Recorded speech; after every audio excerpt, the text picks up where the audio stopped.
ઓલપાડના કામરોલી ગામે વિકસિત ભારત સંકલ્પ યાત્રાનું ભવ્ય સ્વાગત કરાયું છે, જેમાં રાજ્યકક્ષાના વન પર્યાવરણ રાજ્યમંત્રી મુકેશ પટેલ ઉપસ્થિત રહ્યા હતા।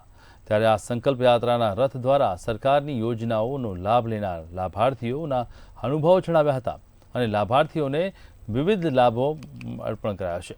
ત્યારે ધારાસભ્ય, સાંસદ અને મંત્રીઓ રથ સાથે જોડાયા હતા તેમજ લોકોને સરકારની યોજનાઓની માહિતી આપવામાં આવી હતી।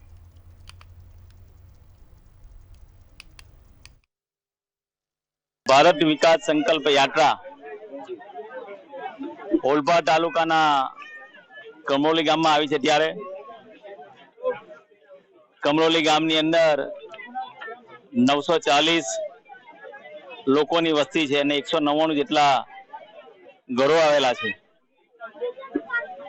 આ મોદી સાહેબની ગેરંટી વાળી ગાડી જ્યારે કમરોલી ગામમાં આવી ત્યારે અહીંયાના તમામ લોકોએ લગભગ 1695 જેટલી અલગ અલગ યોજના લાભાર્થીઓએ અલગ અલગ યોજનાનો આ લાભ આ ગામની અંદર મળ્યો છે અને બાકી રહેલા જે લાભો છે તે આજે મોદી સાહેબની ગેરંટી વાળી ગાડી જ્યારે ગામમાં આવી છે ત્યારે સમગ્ર ભારત દેશમાં સંકલ્પ યાત્રા મોદીનો જે ગેરંટી વાળો રથ છે એ રથ ફરી રહ્યો છે અને ગામડે ગામડે આ રથ ફરીને લોકોની જે વિવિધ યોજનાઓ છે, જે યોજનાના લાભાર્થીઓ છે એ લાભાર્થીઓનું સન્માન પણ કરવામાં આવે છે અને લાભાર્થીઓને લાભ પણ આપવામાં આવી રહ્યા છે। ત્યારે આ જે રથ છે એ રથ ઓલપાડ તાલુકાના કમરોલી ગામે આવી પહોંચ્યો હતો અને આ કાર્યક્રમની અંદર વન અને પર્યાવરણ રાજ્યમંત્રી મુકેશ પટેલ પણ ઉપસ્થિત રહ્યા હતા અને લાભાર્થીઓના લાભની જે યોજના હતી એ યોજનાઓની પણ વાત કરવામાં આવી। ત્યારે આપણી સાથે એક આગેવાન છે, એમની પાસેથી જાણીશું। જી, આપનું નામ? અમુભાઈ કુશલભાઈ પાછળ। આ જે સંકલ્પ વિકસિત ભારતનો જે રથ છે એ રથ ગામે ગામ ફરી રહ્યા છે, કઈ કઈ યોજનાઓ અને આ રથનો જે મુખ્ય હેતુ શું છે?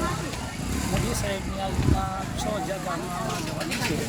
એના પ્રમાણમાં વાત્સલ્યતા, મણિપુર યોજના, રાશન કાર્ડ, પછી લક્ષ્મીજીની યોજના, વિધવા પેન્શન, ગંગાબા સૌ પેન્શન, એ બધી વિકાસની આપણા ઘરે ઘરે નરેન્દ્ર મોદી સાહેબ પહોંચાડે છે।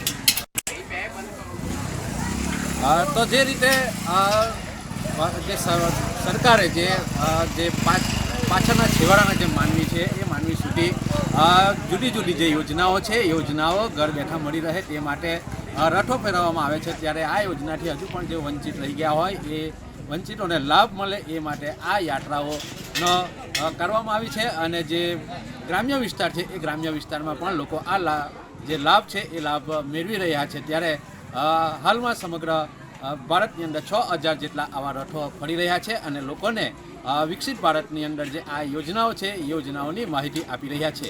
મહેન્દ્રસિંહ મંગરોલા, મંતવ્ય ન્યૂઝ, સુરત।